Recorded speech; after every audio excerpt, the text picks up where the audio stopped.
Really, really weird. I've designed the funicular bike. The funicular bike! Stop the timer.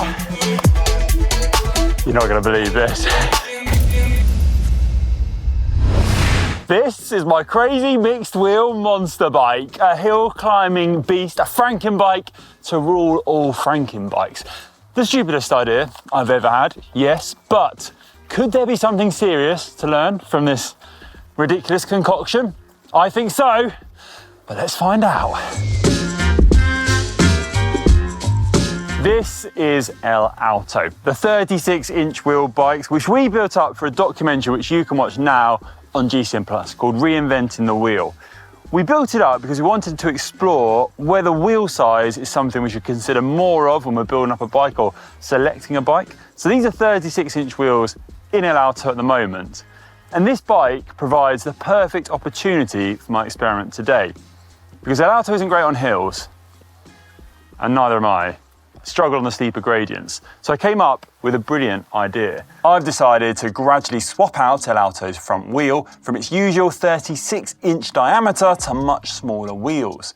The aim is to fit a wheel so small on the front that when riding on steep gradients, instead of the bike leaning back with the angle of the climb, it in fact remains level relative to the climb. Cycling has a history of mixed wheel sizes. Look at mountain biking, which has often had bikes with different rear and front wheels as a way of changing the handling characteristics of the bike.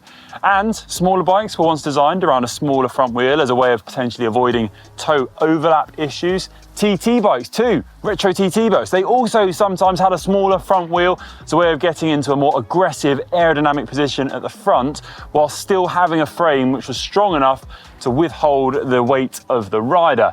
Indeed, legendary Italian cyclist Francesco Moser actually broke the hour record on such a bike. And let's not forget the iconic penny farthing. I've chosen Draycott Hill behind me for my experiment, and I'm choosing the steeper pitches of the climb. I'm going to ride it once with my usual setup, same wheels, then repeat my effort slowly flattening my position by using smaller front wheels. What I'd like to achieve in our experiment today is to see that if I do drop those wheel sizes at the front, will it allow me to tackle this climb behind me any faster? Will my power and time change as I head up the gradients? Now, Alto, it's pretty big, it's kind of heavy, and it's got chunky tyres, so maybe not the perfect example of a hill climbing bike, but in terms of a concept, if I'm successful today, could this be applied to any out-and-out hill climbing bike? Seems a bit far-fetched, but there's only one way to find out. Right, I'm gonna set a benchmark time on the big wheels, and it's time to put the smaller ones in. Whoosh, down we go, Alto! Yeah! Right then, without further ado, big wheels, big climb, let's do it. All right, I'm going. All right, I'm up and running onto the really steep part of this climb, sitting at around 370, 380 watts. Whew. The gradient's biting now. I'm fighting with the bike. I'm gonna try my best not to weave. Try and keep each run as fair as possible. Right then, coming to the top. Okay, I'm just gonna stop here. This lay by my finish line.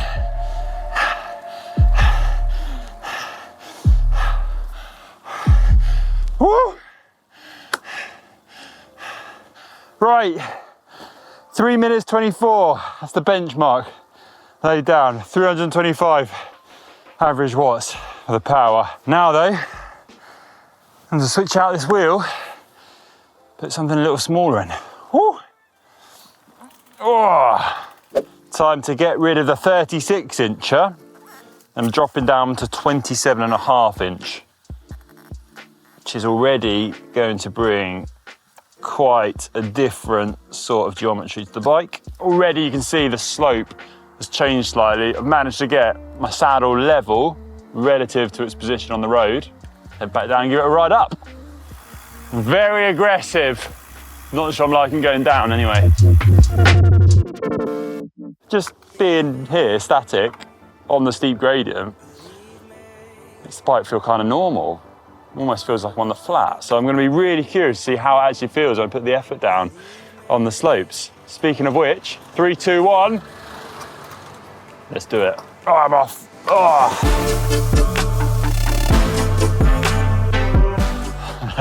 This is weird.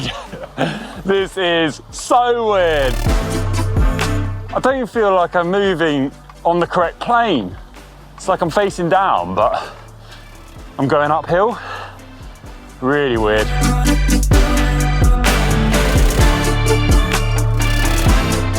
I don't feel like I'm on a steeper climb, but it still hurts a lot.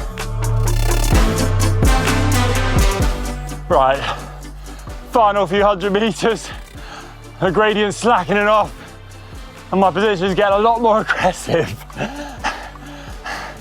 Right, here we are. Stop the clock. 27.5 inch, same section of climb, 3 minutes 32. 316 watts. Did feel more comfortable. I'm not just imagining it, I'm not just saying it. I think we can take this further though. Time to swap this one out, go as small as possible. As I caught my breath back. A little mini-me. 1 second.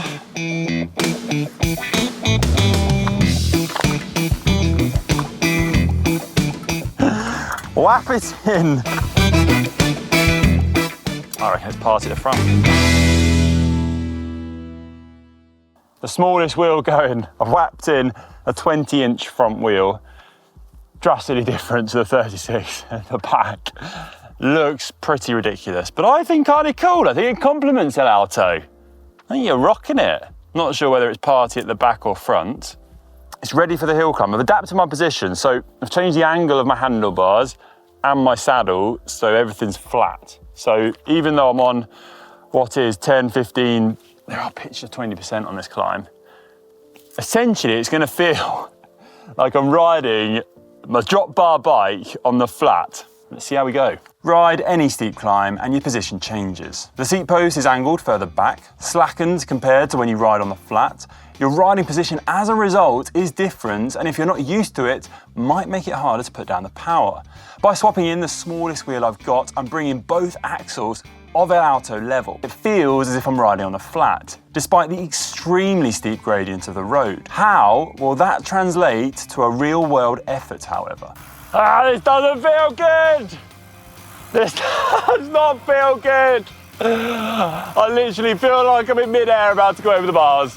Literally feel like I'm mid-crash. 20-inch wheel in the front, 36-inch in the back.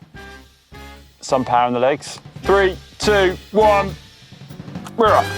Right. Okay, now this feels really weird. Really, really weird. Literally feels like I'm on a canal path going flat. But it's just really, really hard. But I don't feel like I'm on a climb. I've designed the funicular bike. The funicular bike! And try getting out of the saddle.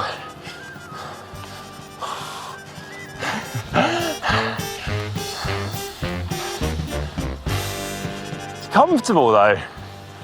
It's genuinely comfortable. Woo!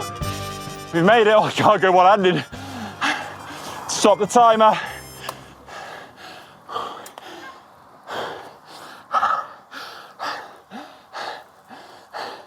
You're not going to believe this. I was faster. I swear, I really am honest, I did that authentically. 20 seconds faster. 3 minutes, 5 seconds. Power's up to 355 watts. Let me catch my breath, let's sit down. Draw some method from this madness. Right, I've caught my breath. And I've been thinking a bit about what I've done today. It's quite interesting because I've done the maths. 13% faster with the 20-inch wheel on the front on the steep climb. Did put down more power, it's about 30 watts more power. Caveat as well, the bike weighed a little bit less with the smaller wheel. But I must say, it felt a whole lot more comfortable going up that climb. Really, really strange. It felt like I was on the flat, but it was just really hard, almost like I was riding through sludge. Still kind of wrapping my head around it. I know it looks ridiculous, and I know this video seemed from the outset a little bit ridiculous, and many of you in the comments will be saying that it's ridiculous. You might be right, you are right, but at the same time, I've got to say that there's a bit of sense in this, and there's more to discover, there's more to experiment with. Maybe we should think about riding different size wheels a little more often. So there you go. Let me know in the comment section down below what you think. Would you experiment with different size wheels in your bike, or maybe you already do? Hope you found this video interesting, and we'll see you on the next one. Thanks for watching. I'm not going to go down the hill again on an Alto though. Carry on going back up.